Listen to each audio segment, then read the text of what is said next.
Good morning and welcome to the show, and thanks for waking up with us. I have two ladies here in the studio today from the Fellowship of Christian Athletes, and they have an event that's coming up that you need to know about. Welcome to the show. Hi, how are you? I'm doing really well. Now, you're Cameron Lloyd, Yes, right? sir. And we've got Paige Whiting, Yes. right? And you both are, now you're a junior. Yes, sir. You're a senior. Yes. You go to what school? Rutherford? You go to Rutherford, and you're at Bayhaven. North Bayhaven, yes. North Yeah. Bayhaven, sorry, I gotta get that right. Yeah, which is they're both fine schools, and I'm thinking you're in the IB program, right? Yes, sir. Yeah. That's a very cool program. And how Thank about you? I mean, Bayhaven is like one big IB program, isn't it? Yes. Yeah. But as a senior, I can only take I'm taking 3 classes and then a class at the college, so Oh, how I get off a cool. little easy, get to leave at lunch, so that's nice. That is nice if you can get through the traffic. Yeah. Fellowship of Christian Athletes. How'd you get involved, Cameron? My freshman year, during the club week, a lot of the clubs, they'll like have tables set up. And so I saw that, and I had grown up at a Christian school, so I was like, oh, I can get a part of that. So I started going to the meetings. So it was basically at a display where Yeah. you kind of just walked up to them and said, hey, that sounds like something cool. And what, to you, what are the benefits of being a member of the Fellowship of Christian Athletes? It's just a really good place to connect with other people who are like-minded and both have the same passion for Christ, and really just to encourage each other and to learn from each other's mistakes or each other's like what they're doing in life. And so it's really been awesome, like as a senior, to see freshmen come up, and so now I recognize them in the hall and I'm like, hey, I saw you at Fellowship of Christian Athletes, or I ate lunch with you the other day. And it's a really great place just to make those connections and be a support system. Do you have to be an athlete, Cameron, to Oh, be a goodness, no. member of the Fellowship of Christian Athletes? I mean, it's in the name. Oh, no. Yeah. We accept everyone. We don't turn anyone away. And there are clubs that have like Fellowship of Christian students and athletes, but pretty much all the same. Right, so you don't have to be a big football star or No. anything to be in the Fellowship of Christian No. Athletes. You could be in a chess club and still. Probably, That's yeah. sort of athletic, right? Yeah. Your brain's working. Exactly. My brain, especially, is a muscle. Yes. So that needs to be exercised on the chessboard from time to time. Now, you guys have a big event coming up, Yes, sir. and what's going on? What's happening? It's Fields of Faith, and Fields of Faith. yeah, it's at Tommy Oliver. This is the 6th annual one we've done in Panama City, and so it's just all across the nation. Different students are doing this. Oh, so this is like a nationwide Yeah. event. It's not just here. It's not No. just a local Yeah. thing. I mean, No. the whole organization? Yeah. And it's Wednesday, October 8th at 6, usually from 6 to 8. And it's a really great event. Students like us lead it, and other students and pretty much the whole community can gather to worship. We share testimonies. We share maybe our favorite scripture. We pray for each other, and we also challenge each other to read God's Word. Yeah. That's awesome. And not only that, as the name implies, the whole fellowship thing, there's a whole other dynamic that goes down with that, regardless of faith. And we'll talk more about that on the other side of our local weather, brought to you by the West Pittman Law Firm, westpittmanlawfirm.com. Welcome back to the show. I'm here with, I was going to say Cameron Diaz. I don't know what came into my mind. It was Cameron Lloyd and Paige Whiting from the Fellowship of Christian Athletes. And thank you so much for coming on the show. No problem. We always have the best interviews during the commercial breaks on the show. That's just the rule here. But how important is it? And I remember, when 100 years ago when I went to high school, that, your friends are so important in your life. Right. Do you find that's kind of important to you guys? Definitely. I mean, is it still that way? Yes, definitely. And now, I know when you go to like a private school, say, you're with the same knot of kids, right? And then maybe you go to another private school or whatever, or maybe a public school from middle school. And then you go to high school and you see all these different people you've never seen before. And being part of the Fellowship of Christian Athletes, do you think that helps you in your social lives or just in your day-to-day academics? Definitely. Especially with me, I mean, I grew up in a private school until 7th or 8th grade, and then in high school, that was my first time really being around people who weren't of the same faith or the same upbringing, really. And so being in the Fellowship of Christian Athletes really helped me surround myself with like-minded people who really love the Lord and could encourage me, but also encourage me to make an influence and a difference on people who weren't like me, and people who were struggling through things that I had never been through, just to be there for people and to show them love no matter what they're doing. Yeah, and Cameron, I guess you would echo that same experience. I mean, when you're meeting you know, when you insulate yourself when you're in a club. Yeah. But do you bring new members in? Do you try to influence other people? I mean, are you all preachy in school, or you know, how does that work? We try to keep ourselves in ways that honor God throughout our day, and so that when other people see us acting that way, they're like, "Oh, why do they act like that?" We say that's because they're Christian. Our biggest goal is pretty much to get more people coming to FC meetings, coming to Fields of Faith and events like it, and just sharing the gospel with them. Or at least being a positive influence in the school. I mean, do you have to be Christian to be a member of the Fellowship of Christian Athletes?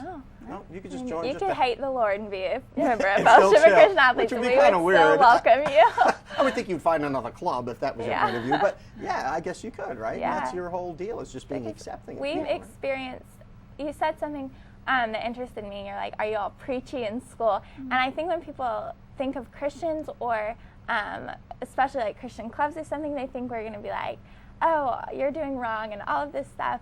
But you're not judging people, are you? No, and it's like we've experienced such a hope and a life-changing difference. And like Jesus is, like, he helps us through every moment. And so I want to share that with others if they're struggling, if they're going through a great time. And like, if they reject that, you can still be a good friend to people, can't you? Yeah. Because, I mean, how many times have we rejected the Lord? Okay, so we've got October 8th, Fields of Faith. And how do we go? How do we get a ticket? There's no tickets. It doesn't just cost walk on anything. up. Completely free. Okay. I just come to Tommy Oliver, walk through the gates, and Tommy Oliver Stadium, Yep. October 8th, what time? 6. 6 o'clock. Thank Yes. you, ladies, for coming on the welcome. show. No And thanks problem. for sharing your message with You're us. And we'll be right back after your Mad Hatter Minute.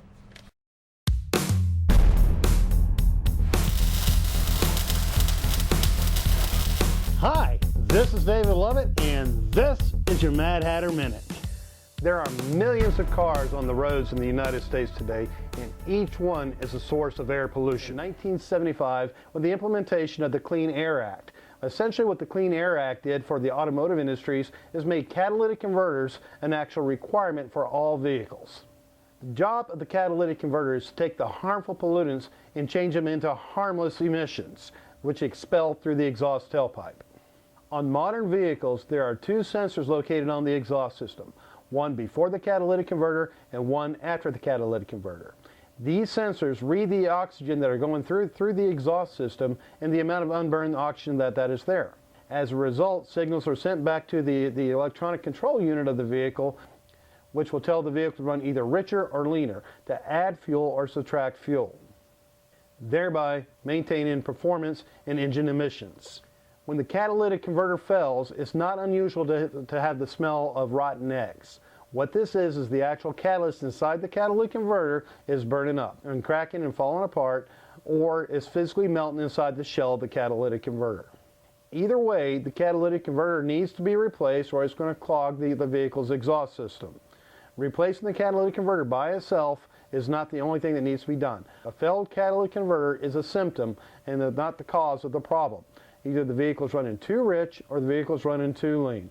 You have to identify the source and do that repair as well. If not, you'll be replacing the catalytic converter again very soon. I'm David Lovett, and that has been your Mad Hatter Minute.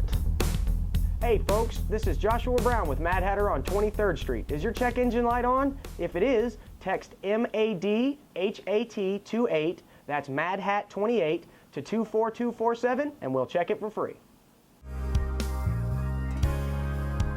Welcome back to the show. It's time for Raymond James Financial to give us some advice here. And I've got Heather Noyes from Raymond James Financial to tell us about these troubling times and what that means to the markets. Welcome back to the show, Heather. Well, thank you for having me. You know, we were talking off camera about wars, you know, and how people get skittish in times of international strife, like World War I, World War II, and now we've got ISIS on the move, we've got Ebola. And I've never really understood the connection between world events and the markets, how they go up and down like that. Well, the first and foremost, you want to stay focused on what your long-term goals are rather than reacting, even though the markets do react. But a lot of times the reactions that we get in the market are very short-lived. So we might have a short pullback in the market, which is recovered within, maybe a week or 2 weeks. So it's really nothing that to worry about then. Now, if you look at, say, World War II, Right. That was kind of a boom time economically for us, wasn't it? It absolutely was.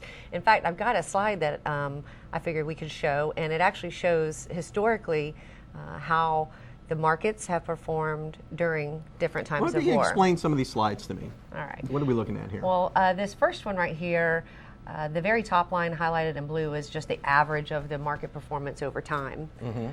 And then the highlighted in peach or orange, whatever you want to call it, is the average returns of all of the wars. So looking at the average return of large cap stocks was 11%, small companies 13%, long-term bonds 2%, 5-year bonds 3%. Even cash was paying 3.3 back then. And then it's broken down further into World War I, Korean War, Vietnam War, and the Gulf War. And World War I is not actually listed on here, but that's one of the few where the markets actually lost money during a wartime. So not all wars are created equal economically, I suppose. Yeah, I mean, I guess it was the type of war and what our country was trying to accomplish at the time. Right. Like World War II was total war, and we had mobilized the whole country to support that war. So I would suppose that industry was, a beneficiary of all of those activities. Absolutely. Not so much with modern day wars, though, I guess. Right. One of the factors, like looking back at '91 with Desert Storm, going into Desert Storm again, uncertainty in the markets, uncertainty in the world, period, is what causes the volatility in the markets. So leading into Desert Storm, the S&P actually dropped about 5%, and oil prices went up about 22%. That's right. And as soon as we because of the region of the world it was in, everybody's worried about oil supplies. And, Right. So once we deployed air tactics, the market jumped up about 8% within a week, and oil prices, we saw them come down about 20%, so it happened pretty rapidly. Same thing with the Iraqi war as well. In Iraq, same thing, the market leading into it dropped about 11%. Oil prices were because people up. were just scared. Yeah, didn't know what was going to happen, couldn't quantify exactly what would be, what's going to happen or what the effect would be on the U.S. or the economy. And oil prices again jumped at that point in time. As soon as the ultimatum was given to Hussein, we saw markets jump up precipitously, and then oil prices again come back down. So it really is tied very closely to human psychology. I mean, it really is. I mean, when people are afraid, they contract, they take their money out, they kind of circle the wagons.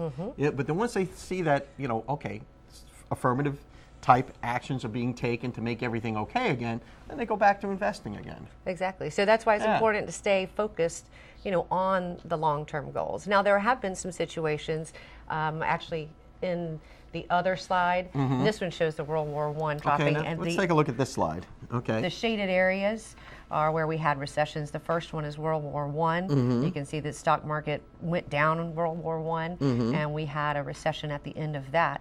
World War II is the next slide, and again, markets went straight up, but we ended here with a recession. Korean War, we went up. Vietnam War, we went up part of the time, and then dipped down as well at the end. Well, this is just fascinating stuff. But I guess the lesson learned here is just to stay a course. It's always going to work out okay as long as America's alive. We're going to do just fine. Absolutely. Heather Noyes, thanks so much for those encouraging words and that market advice. Hang tough, and we will be right back. Welcome back to the show. I'm here with Greg Jordan from Beltone Hearing Aids, and he's going to tell us about some of the latest developments in hearing aid technology. Welcome to the show, Greg. Good morning. Thank you. It's so good to see you. Yeah. And I just got to say on a personal note, you've been in town for quite a while with Beltone.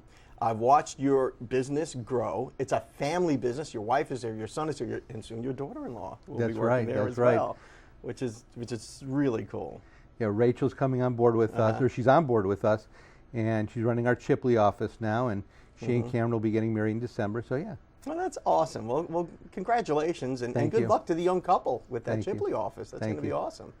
So what's new in hearing aid technology? I mean, we've seen things over the years. I mean, great leaps and bounds from like the old ear horn, to transistors, to solid state, and now there's a whole new wave, isn't there? Sure. Once Beltone got into the 2.4 gigahertz model, which was about 6 or 7 years ago, we've gone off with leaps and bounds. And the last hearing aid that we've talked about is our first hearing aid, which is just doing wonderfully. But here recently, we've come out with 2 brand new hearing aids called the Boost and the Bold. And Boost and the Bold. The Boost and the Bold. It sounds like a daytime drama to me. The Boost and the Bold. The Boost and the Bold. Yeah. And these are for the most profoundly deaf people. I mean, just short of totally being deaf. And the question you asked earlier, it could be for folks that are born pretty much deaf or have acquired it over the years for whatever reason through accident or illness. And what makes it so different than previous hearing aids? Well, in the past, in the old analog type hearing aids, which were required for the most profoundly deaf because they just simply required the most powerful thing we could give them. You really had to turn up the volume, Turn up basically. the volume, yeah. sure. And as we got into more and more digital processing, which meant filtering, then we couldn't help the people as much because the more filtering we did, the less power and gain the instrument gave, so they weren't able to benefit from it. With these new hearing aids, we're certainly able to do that now. And we're able to directly connect to the iPhone and some of the other phones that we have and iPads and such that we weren't ever able to do before, and give them the same benefit that the people that have more minor hearing losses can now do. Well, that's kind of cool. I mean, if you've got a hearing deficit and you need some sort of device to help you hear, you can actually plug into your iPhone or your iPad and listen to music, right? Sure. Watch TV. Sure. And do all those things without any outside interference. That's right, and that's what makes these just dramatically good hearing aids, because if somebody's got to watch a TV show, as an example, from a TV that's 5 or 10 feet away, and the sound's got to cross through the room, that's certainly different than the sound going directly into your ear with the usage of the new systems. Greg, we have to run off to a break, but on the other side, I want to talk about my parents' house and how their TV is always blasting, and maybe I can hook them up with something. I don't know. Sure, sure. It's always loud in their house. I don't know why. We'll be right back after these messages. Welcome back to the show. I'm here with Greg Yordan, and we're talking about hearing aid technology and some of the great things they have at Beltone here on 23rd Street and all around Northwest Florida, I guess. Sure, There's sure. Beltones all over the place. That's right. Yeah. Now, we were talking about, before the break, about my parents' house. You know, whenever we visit, they live in New York, and whenever we visit there, when the old man's watching TV, it's as loud as it can go. And no one can talk, no one can, you know, it's unbelievable. I'll call there, and I can hear the TV in the background louder than I can hear my mom on the phone. Now, you can help them. Oh, sure. with sure. a hearing aid, can't you? Absolutely, absolutely. Now, the new hearing aids that you have, are they more directional like that? Or would he have to plug into the TV? Or how would all that work? No, there's nothing plugged into the TV. It's totally in the hearing aids. They can be directional. We can now do a lot of different things with them. We can be omnidirectional, we can be directional, we can cross-link them together where they actually talk to each other now. Instead of being separate hearing instruments, we can link them so when sound comes in one side, it tells the other side what to do. When they change environments or the environmental sound changes around them, the hearing aids react to that and they increase or decrease in volume or increase or decrease in the filtering level of the hearing aid to help take away some of the background noise or the interfering sounds. Yeah, and you really don't think about it if you have quote unquote normal hearing. You don't think about those changes in the environment. When you're going, say, to the mall and there's a lot of background noise, your brain kind of filters out Exactly. that when you're speaking to someone you're walking along with. But for people with hearing deficits, maybe not so much. That's correct. And now the hearing aids have multiple memories in them. They're not like the old analog hearing aid that all you could do is raise or lower the volume on it. We can have memories for normal environmental sounds. We can have memories for noisy situations. Music, if you're somebody that loves music, we have a memory for that.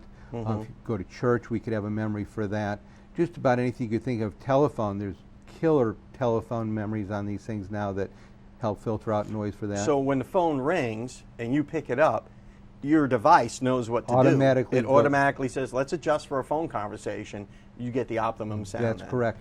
In fact, with the newer models, when you put the phone up to one side, it tells the other side there's a phone, and the other side will reduce down by 6 decibels to help with the background noise. And 6 decibels is a lot. That's amazing. So you can really focus on your phone call and there's no Sure. distractions Sure. or white noise coming from somewhere else. What's the benefit of being able to plug into your iPad or iPhone? Because you have complete control of the hearing aid now, rather than a lot of the newer models don't have volume controls on them, or they can't do anything from the hearing aid specifically. By plugging into your iPhone or your iPad, you can control it completely. You So can there's make basically a Beltone app that goes on your phone? There's an app that goes on the phone. We put that on there for you, and then we connect the phone to it, teach you how to use it. And you change your memories from it, you change your volume, you can adjust your bass and treble from it. If you lose your hearing aid, it's got a GPS function to locate your hearing aid for you. Geez. Yeah, it pretty much does everything today. I lose my glasses. I can imagine losing a hearing. That's crazy. Greg, we're so out of time, and it's just such interesting stuff. But good luck to you and, Thank you. And We'll the come family. back. And please come on back and Yeah. tell us more about this stuff. And maybe you can give us a little demonstration. Maybe show us a few things next time. Good. All Good. right. And we'll see you guys next time.